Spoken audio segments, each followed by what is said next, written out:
स्वागत है आप सभी का एक और न्यू वीडियो लेक्चर के अंदर। आज के इस वीडियो लेक्चर के अंदर हम 2.1 डिस्कस करेंगे। जैसे कि हमने पिछले वीडियो लेक्चर के अंदर 2.1 का हमने शुरुआत की थी। जैसे इंडियन पार्लियामेंट के बारे में कुछ थोड़ी बहुत जानकारी ली थी। उसके बाद उसकी कंपोजिशन की बात की थी, जैसे राज्यसभा के अंदर कितने मेंबर्स होते हैं और जो लोकसभा है उसके अंदर कितने मेंबर्स होते हैं, उसके बारे में डिस्कस किया था। उसके बाद हमने पावर्स को डिस्कस नहीं किया था, लेकिन उसके जो सेकेंड नंबर पे लेजिस्लेटिव प्रोसीजर है उसको डिस्कस किया था। तो लेजिस्लेटिव प्रोसीजर के अंदर जो इस सब यूनिट के अंदर जो डिफाइन किया गया है वो चार तरह के बिल यहाँ पे डिफाइन किए गए हैं। पहला हो गया ऑर्डिनरी बिल, ठीक है।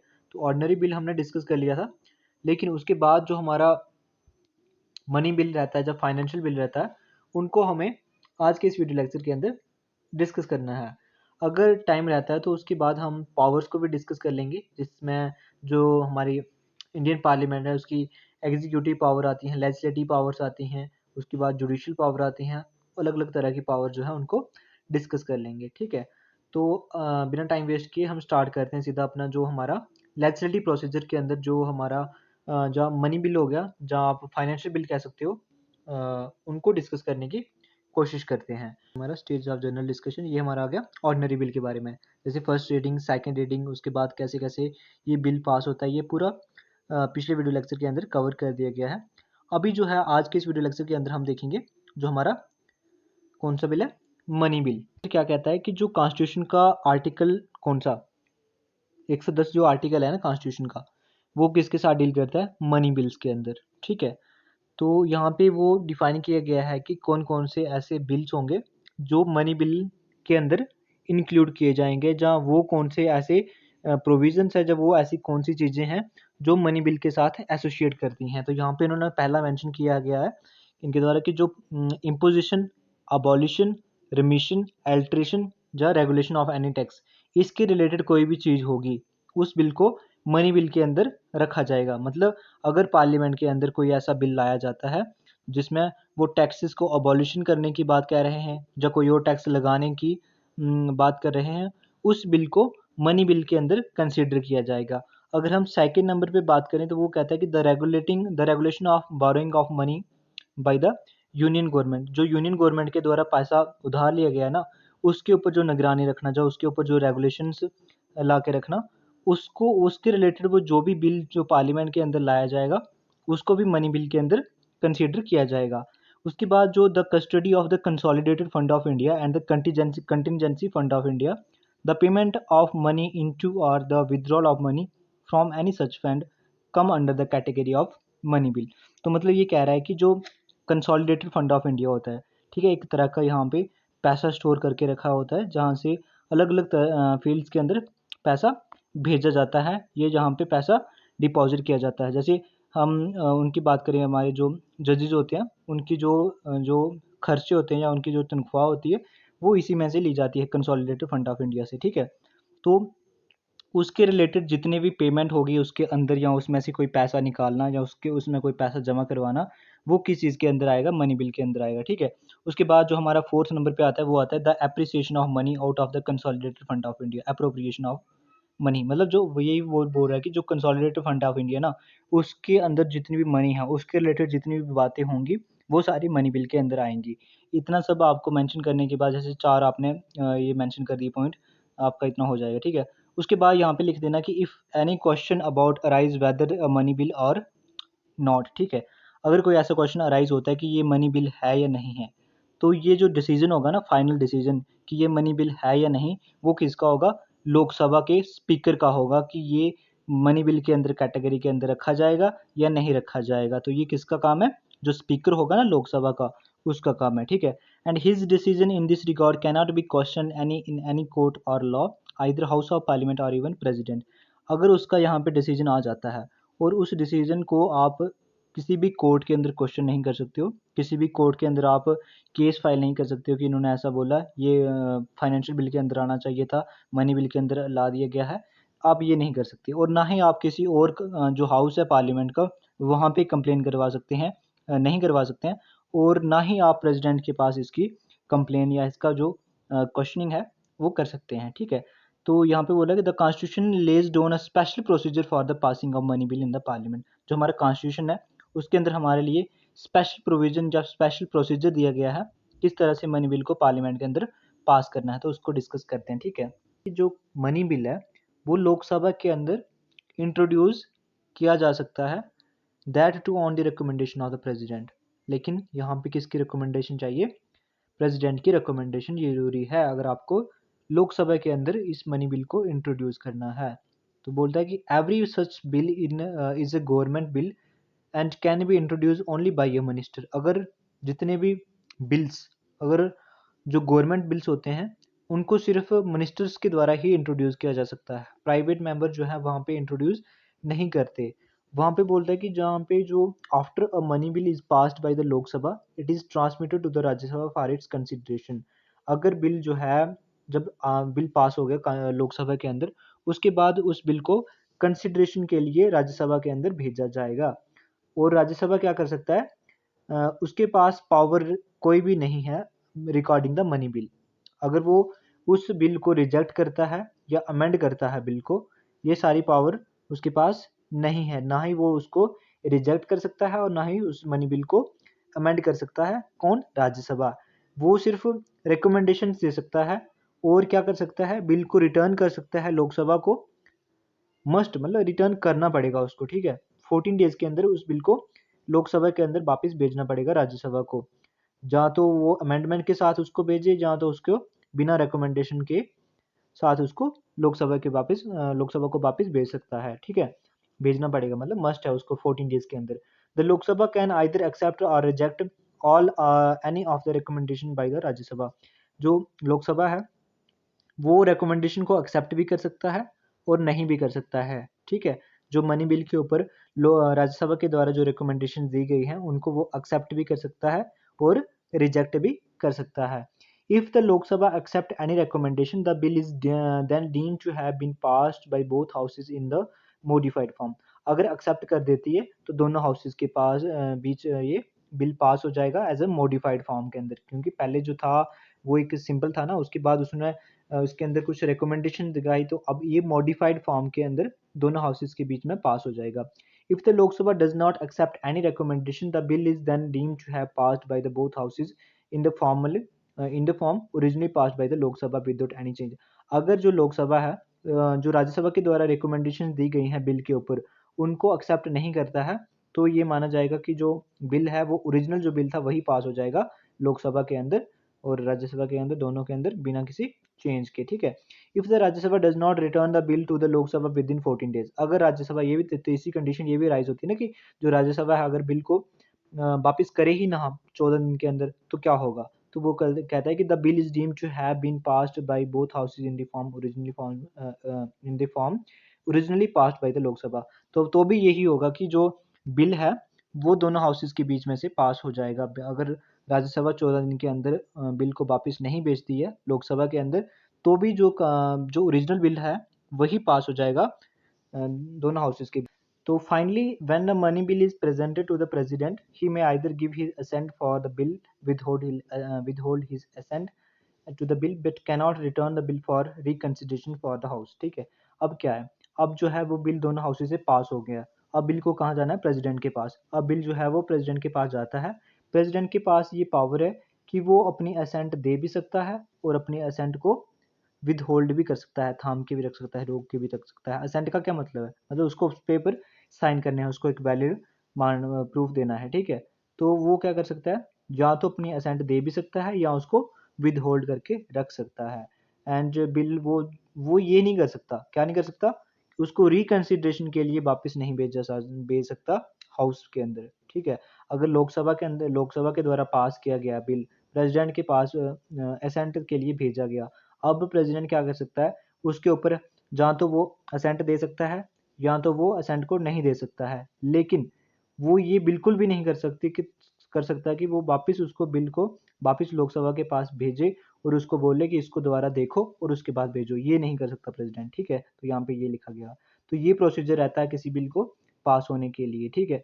तो अब अगर जो प्रेसिडेंट है वो उस बिल के ऊपर असेंट दे देता है तो वो बिल पास हो जाएगा और वो बिल एक एक्ट बन जाएगा, ठीक है। उसके बाद हमारा जो सेकंड है वो है हमारा सेकंड नहीं थर्ड है, ठीक है। ऑर्डिनरी बिल हमने डिस्कस कर लिया है। फाइनेंशियल बिल अब हम डिस्कस करेंगे और हमने मनी बिल भी डिस्कस कर लिया है। उसके बाद हमारा होगा कॉन्स्टिट्यूशनल अमेंडमेंट बिल, ठीक है। तो बोल रहा है कि जो फाइनेंशियल बिल है वो सारे बिल्स जो फिजिकल मैटर्स, मतलब फिजिकल एक होता है मॉनिटरी, एक होता है फिजिकल, ठीक है। तो फिजिकल वो चीज़ें होती हैं जो गवर्नमेंट के रिलेटेड होती हैं, ठीक है। तो वो कहता है कि जितने भी बिल जो गवर्नमेंट के मैटर्स के रिलेटेड, जो गवर्नमेंट के पैसे के रिलेटेड डील करते हैं, जैसे कि रेवेन्यू हो गया, एक्सपेंडिचर हो गया, वो कौन सी कैटेगरी के अंदर आएंगे, फाइनेंशियल बिल के अंदर आएंगे। और बोलता है कि जो constitution use the term financial bill is a technical sense, ठीक है। जो कॉन्स्टिट्यूशन है ना, वो फाइनेंशियल बिल को, फाइनेंशियल बिल की टर्म को या फाइनेंशियल बिल जो वर्ड है उसको एक टेक्निकल सेंस के अंदर यूज करता है, ठीक है। तो बोलता है कि तीन तरह के बिल होते हैं फाइनेंशियल बिल। पहला मनी बिल, ये भी फाइनेंशियल बिल की कैटेगरी के अंदर आता है, लेकिन आगे थोड़ा समझेंगे कि इसके अंदर क्लैरिफिकेशन देखी दी हुई होगी किसी ने। उसके बाद जो फाइनेंशियल बिल दो तरह के होते हैं, फाइनेंशियल बिल 1, फाइनेंशियल बिल 2। जो फाइनेंशियल बिल 1 है वो डील करता है आर्टिकल 117 क्लॉज 1 के साथ, और जो हमारा जो फाइनेंशियल बिल सेकंड है वो आर्टिकल 17 और क्लॉज 3 के साथ डील करता है, ठीक है।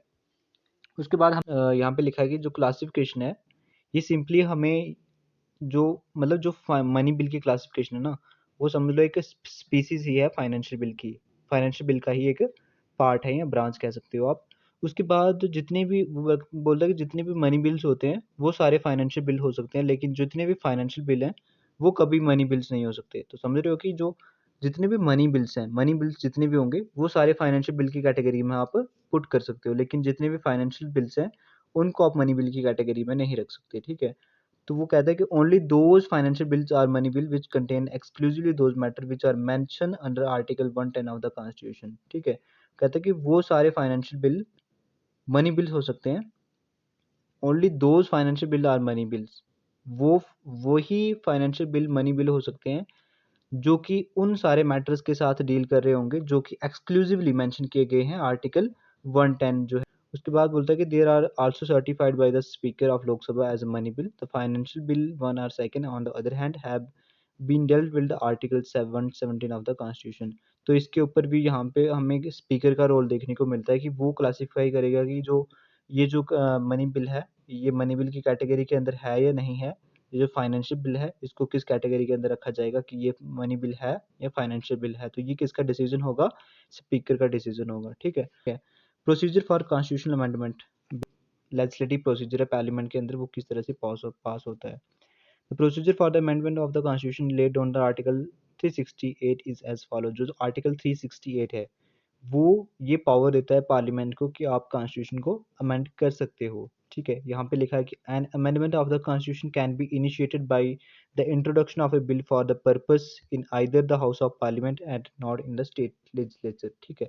तो ये कह रहा है कि जो कॉन्स्टिट्यूशन अमेंडमेंट बिल अगर आप लाना चाहते हो तो उसको आप इंट्रोड्यूस कर सकते हो, लेकिन आप किसी भी हाउस के अंदर इंट्रोड्यूस कर सकते हो। मान लो कि जैसे लोकसभा है, राज्यसभा है, उसके अंदर आप कॉन्स्टिट्यूशनल अमेंडमेंट बिल को इंट्रोड्यूस कर सकते हो, लेकिन आप स्टेट लेजिस्लेचर के अंदर कॉन्स्टिट्यूशनल अमेंडमेंट बिल के रिलेटेड कोई भी जो बिल होगा उसको आप इंट्रोड्यूस नहीं कर सकते। And the bill can be introduce either by a minister और by a private member and does not require prior permission of the president. ये जो बिल होगा कॉन्स्टिट्यूशनल अमेंडमेंट बिल, ये दो तरह, एक मेरे को ये बताओ कि जो बिल इंट्रोड्यूस किया जा सकता है वो दो तरह के मेंबर्स के द्वारा किया जा सकता है, ठीक है। एक तो होगा हमारा जो गवर्नमेंट मेंबर होगा जिनको हम मिनिस्टर बोलेंगे, और एक हमारा प्राइवेट मेंबर होगा।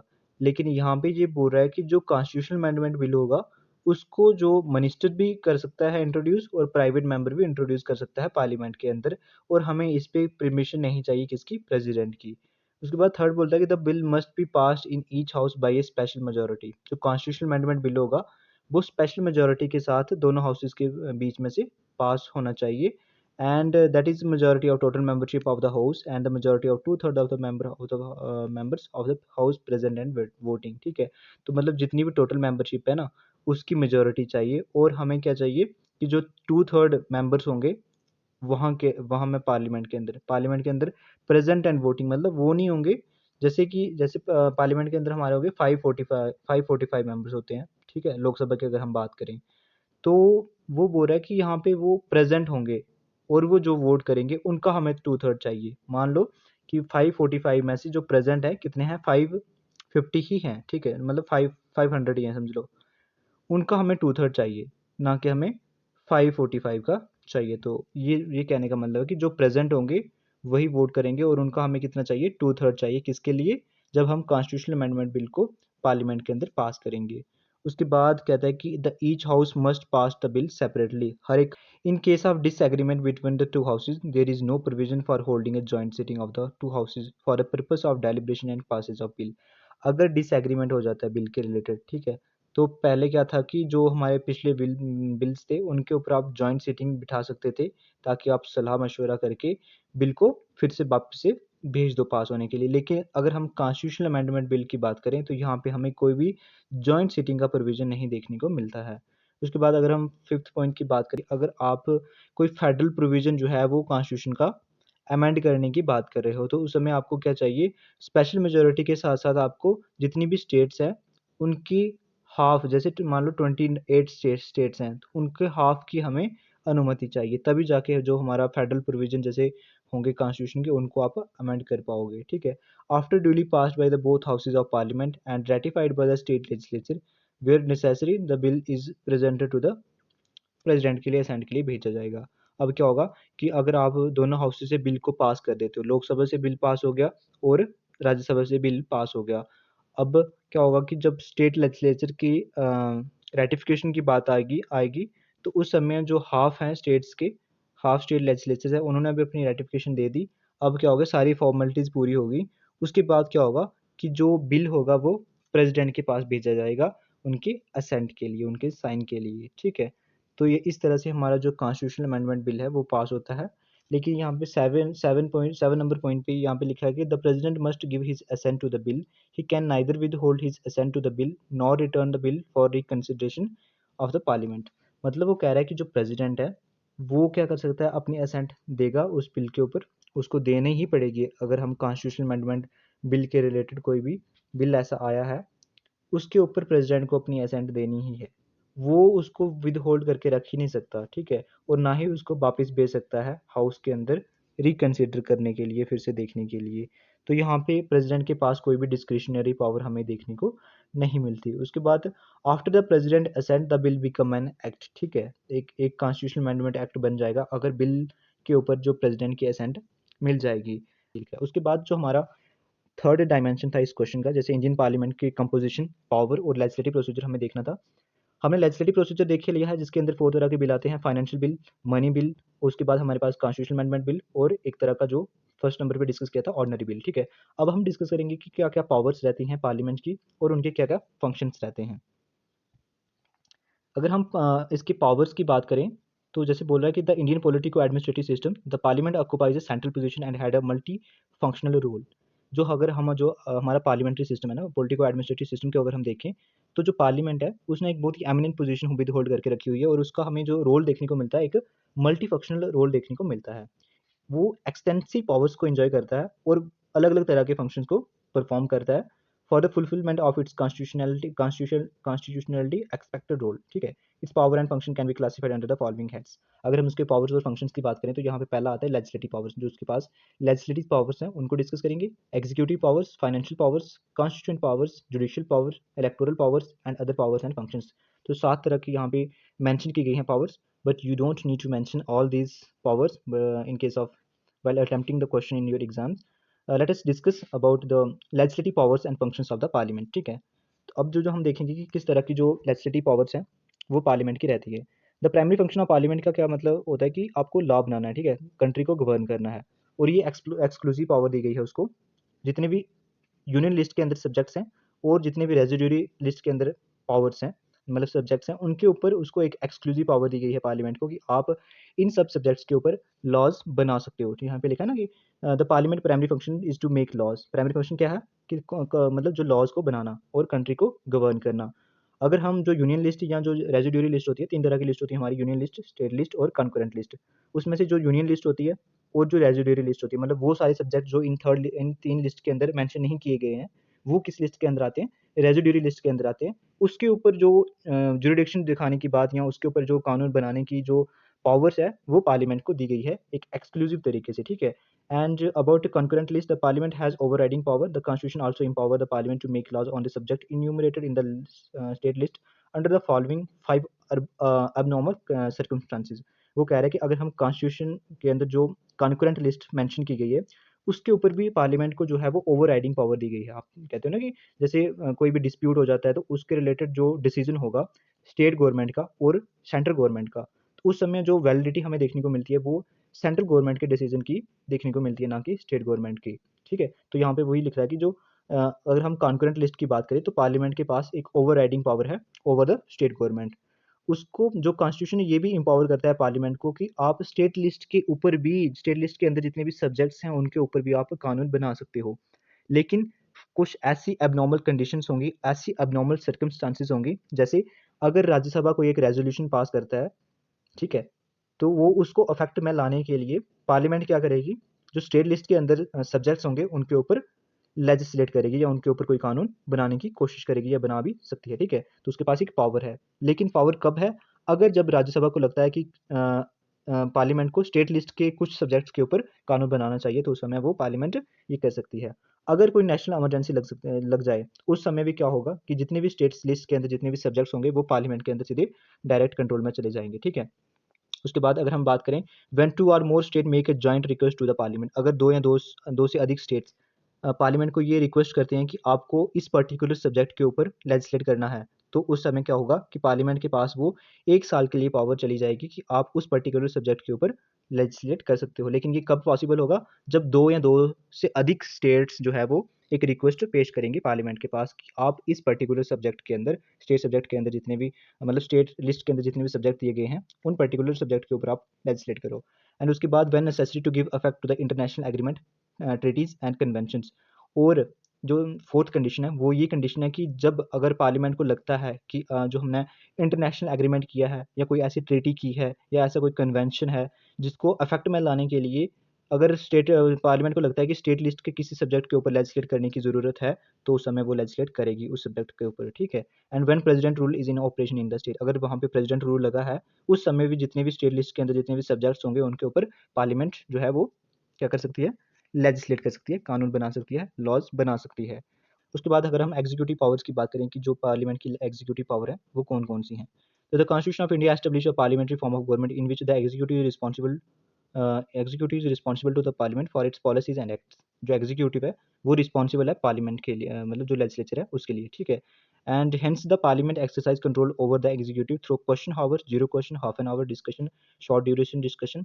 तो मतलब जो एग्जीक्यूटिव है क्या कहते हैं, मतलब जो एग्जीक्यूटिव है ना उसके ऊपर पार्लियामेंट कंट्रोल करके रख सकता है। कैसे? वहाँ पे पार्लियामेंट के अंदर क्या होता है कि क्वेश्चन हावर होता है जहाँ जीरो क्वेश्चन होता है, जहाँ हाफ एन आवर डिस्कशन होती है। तो उस समय क्या होता है कि जो पार्लियामेंट है वो क्वेश्चन कर सकती है जो एग्जीक्यूटिव ब्रांच है हमारी, जो एग्जीक्यूटिव ऑर्गन है हमारा इंडियन कॉन्स्टिट्यूशन का या इंडियन सिस्टम का। ठीक है, इंडियन पॉलिटी का। उसके बाद वो लिखता है कि वो कहता है कि जो calling attention motion, adjournment motion and no confidence motion, censure motion and other discussions. तो इस वजह से जो लेजिस्लेचर है वो एग्जीक्यूटिव के ऊपर अपना कंट्रोल रख सकता है। भाई एडजॉर्नमेंट मोशन हो गया, नो कॉन्फिडेंस मोशन हो गया, सेंसर मोशन हो गया, इनके ऊपर अलग अलग तरह के जो जितने भी ये टॉपिक्स यहाँ पे डिफाइन किए गए ना, जो कॉलिंग अटेंशन मोशन हो गया, एडजॉर्नमेंट मोशन हो गया, नो कॉन्फिडेंस मोशन हो गया, सेंसर मोशन हो गया, इसके अंदर एक अलग अलग जो इसके ऊपर एक अलग ही वीडियो लेक्चर जो है वो बन सकता है। ये बहुत ही एक्सप्लिसिटली जो कंसेप्ट हैं उनको हमें डिटेल्स के अंदर डिस्कस करने की ज़रूरत होती है, लेकिन अभी के लिए आप इसको ऐसे ही पढ़ो। एंड उसके बाद ये लिखता है कि it also supervise the activities of the executive with the help of its committee like the committee on government. ये उसको पढ़ने की जरूरत नहीं है। यहाँ पे लिखता है कि the minister are collectively responsible to the parliament in general and the Lok Sabha in a particular. जो मिनिस्टर्स होते हैं वो कलेक्टिवली रिस्पॉन्सिबल होते हैं पार्लियामेंट के लिए। ठीक है, अगर हम लोकसभा की बात करें। ठीक है, in other words the council of minister can be removed from the office by the Lok Sabha by passing a no confidence motion. ठीक है, जो जितने भी मिनिस्टर्स हैं, काउंसिल ऑफ मिनिस्टर्स हैं, उनको रिमूव किया जा सकता है अगर लोकसभा के अंदर नो कॉन्फिडेंस मोशन जो है वो पास कर दिया जाए। नो कॉन्फिडेंस मोशन क्या हो गया कि अब जो है वो जितने भी पार्लियामेंट के अंदर जितने भी लोकसभा के मेंबर्स हैं वो सरकार के मतलब विरुद्ध खड़े हो गए हैं। उनका जो कॉन्फिडेंस है उसको गिराने की कोशिश कर रहे हैं। अगर उसमें वो सक्सेसफुल हो जाते हैं, उनकी जो मेजॉरिटी है उसको ब्रेक करने में वो सक्सेसफुल हो जाते हैं, तो उस समय जो काउंसिल ऑफ मिनिस्टर्स होंगे उनको आप रिमूव कर सकते हो। ठीक है, एक नो कॉन्फिडेंस मोशन लगा के, और मतलब सरकार गिर सकती है। And Lok Sabha can also express a lack of confidence in the government in the following away. ठीक है, यहाँ पे लिखा है कि इसको जो लोकसभा है वो अपना लैक ऑफ कॉन्फिडेंस एक्सप्रेस कर सकती है गवर्नमेंट के अंदर किन तरीकों से? By not passing a motion of thanks on the president inaugural address, by rejecting a money bill, by passing a censure motion, an adjournment motion, by defeating the government on a vital issues, by passing a cut motion। तो इस तरीके से क्या कर सकती है, जो हमारी एग्जीक्यूटिव है उसके ऊपर पार्लियामेंट जो है वो, जो लेजिस्लेचर जो है वो एक कंट्रोल बना के रख सकती है। उसके बाद अगर हम फाइनेंशियल पावर्स की बात करें, अगर आप करना चाहते हो तो कर लेना, ऐसा कोई इंपॉर्टेंट नहीं है। कॉन्स्टिट्यूंट पावर भी मत पढ़ना। उसके बाद जो जुडिशियल पावर है वो इंपॉर्टेंट है, ठीक है। तो जुडिशियल पावर के अंदर हम डिस्कस करेंगे जुडिशियल पावर क्या क्या है पार्लियामेंट की। तो कहता है कि it can impeach the president for the violation of the constitution. ये क्या कर सकता है कि प्रेसिडेंट को इम्पीच कर सकता है अगर प्रेसिडेंट ने क्या किया है, कॉन्स्टिट्यूशन का वायलेशन किया है। तो ये किसके पास पावर होती है? पार्लियामेंट के पास। ये वाइस प्रेसिडेंट जो होता है उसको भी अपने ऑफिस से रिमूव करवा सकती है पार्लियामेंट। ये भी पावर जो है वो पार्लियामेंट के पास है। And it can recommend the removal of जजेस including the chief justice of the supreme court and high court, chief election commission, controller and auditor general of India. ये जो पोजीशंस हैं, जैसे चीफ जस्टिस हो गया, सुप्रीम कोर्ट का जो chief justice of India हो गया, जैसे जहाँ पर जो चीफ इलेक्शन कमीशन हो गया, इनके रिमूवल के लिए भी जो प्रोसेस है वो इनिशिएट पार्लियामेंट के अंदर ही किया जाता है, जिसको आप इम्पीचमेंट प्रोसेस बोलते हैं। अगर हम जैसे सुप्रीम कोर्ट के जज की बात करें कि उसको इम्पीच करना है, तो उस समय क्या होगा कि आपको एक जो ड्राफ्ट, एक जो नोटिस है वो पार्लियामेंट के अंदर पेश करना होता है, जिसमें आपको, अगर आप लोकसभा के अंदर उस जो डॉक्यूमेंट है उसको for the impeachment of the जज इंट्रोड्यूस करते हो, तो उस समय आपको 100 मेंबर्स की वहाँ पे आपको सपोर्ट चाहिए होती है। कहाँ पे? लोकसभा के अंदर। अगर हम राज्यसभा के अंदर बात करें कि आप सुप्रीम कोर्ट के जज को रिमूव करने की बात कर रहे हो, तो उस समय उस डॉक्यूमेंट को सपोर्ट करने के लिए राज्यसभा के अंदर आपको 50 मेंबर्स की सपोर्ट होती है। तो ये आगे हमारी जुडिशियल पावर एक पार्लियामेंट की। उसके बाद अगर हम इलेक्टोरल पावर की बात करें, तो यहाँ पे लिखता है कि a parliament participate in the elections of the president along with the state legislative assemblies and elect the vice president. तो पार्लियामेंट के पास पावर है कि वो इलेक्शन में पार्टिसिपेट करके प्रेसिडेंट को इलेक्ट कर सकते हैं, ठीक है। उसके बाद the Lok Sabha elect it's speaker and deputy speaker while the Rajya Sabha elect it's deputy chairman. तो ये पावर किसके पास है? लोकसभा के अंदर है ना, तो राज्यसभा के पास है कि राज्यसभा क्या कर सकता है, अपने डिप्टी चेयरमैन को इलेक्ट कर सकता है, और जो लोकसभा है वो अपने स्पीकर और डिप्टी स्पीकर को इलेक्ट कर सकता है। तो लोकसभा राज्यसभा किसके पार्ट है? पार्लियामेंट का पार्ट है। तो ये उसकी इलेक्टोरल पावर हमें देखने को मिलती है।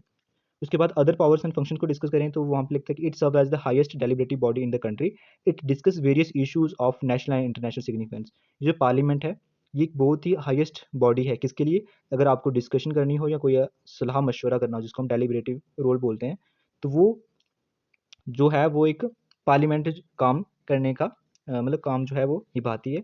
अगर जो नेशनल या इंटरनेशनल इश्यूज हैं उनके ऊपर डिस्कस करना हो, तो हमें पार्लियामेंट के ऊपर देखने को मिलती है ये पावर्स। उसके बाद it approve all 3 types of emergencies. Parliament के पास पावर है कि जो जितनी भी 3 तरह की इमरजेंसीज होती हैं, जैसे नेशनल हो गई, फाइनेंशियल हो गई, और जो प्रेसिडेंट रूल लगता है, तो वो किसके द्वारा अप्रूव किया जाता है पार्लियामेंट के द्वारा। एंड इट कैन क्रिएट और abolish the state legislative council on the recommendation of the concern state legislative assemblies. जो कंसर्न स्टेट लेजिस्लेटिव असेंबली, मान लो कि अगर जम्मू कश्मीर की लेजिस्लेटिव असेंबली कहती है कि आपको लेजिस्लेटिव काउंसिल को डिसॉल्व कर देना है, जो अबॉलिश करना है या बनाना है, तो ये पार्लियामेंट बना सकती है। ये पार्लियामेंट के पास पावर है। अगर डी पॉइंट की बात करें, तो इट कैन इंक्रीज और decrease the area, alter boundaries and change the name of the state of the Indian union. तो जितनी भी इंडियन यूनियन के अंदर जितनी भी स्टेट्स हैं, जैसे हमारे जो कॉन्स्टिट्यूशन के अंदर आर्टिकल 3 है, वो ये कहता है कि पार्लियामेंट के पास या यूनियन गवर्नमेंट के पास ये पावर है कि वो स्टेट की नेम, एरिया और बाउंड्री को अल्टर कर सकती है बिना उसको पूछे। तो ये भी किसका रोल हमें देखने को मिलता है? एक पार्लियामेंट का रोल देखने को मिलता है। उसके बाद अगर हम ई पॉइंट की बात करें, तो वो कहता है कि it can regulate the organisation and jurisdiction of the Supreme Court and High Court and can establish a common high court for 2 or more states। तो ये कहता है जो पार्लियामेंट के पास ये पावर हमें देखने को मिलती है कि वो एक कॉमन हाई कोर्ट भी एस्टेब्लिश कर सकते हैं फॉर द 2 स्टेट्स के लिए, ठीक है। मान लो एक जम्मू कश्मीर है, लद्दाख है, दोनों मतलब ये यूटीज़ हैं। अगर हम स्टेट्स की बात करें, जैसे यूपी हो गया और उत्तराखंड हो गया, तो उन स्टेट्स के लिए एक कॉमन हाई कोर्ट एस्टेब्लिश करने का काम भी पार्लियामेंट के पास ये पावर हमें देखने को मिलती है। इसी के साथ हमारा जो 2.1 है, इंडियन पार्लियामेंट की power, composition and legislative process, वो खत्म होता है। अगले वीडियो लेक्चर के अंदर हम देखेंगे 2.2, जिसके अंदर हम प्रेसिडेंट की पावर्स को डिस्कस करेंगे, प्रेसिडेंट का पोजीशन क्या है और उसका रोल क्या है, उसको डिस्कस करेंगे। तो मिलते हैं आपके साथ एक और न्यू वीडियो लेक्चर के अंदर। तब तक के लिए धन्यवाद।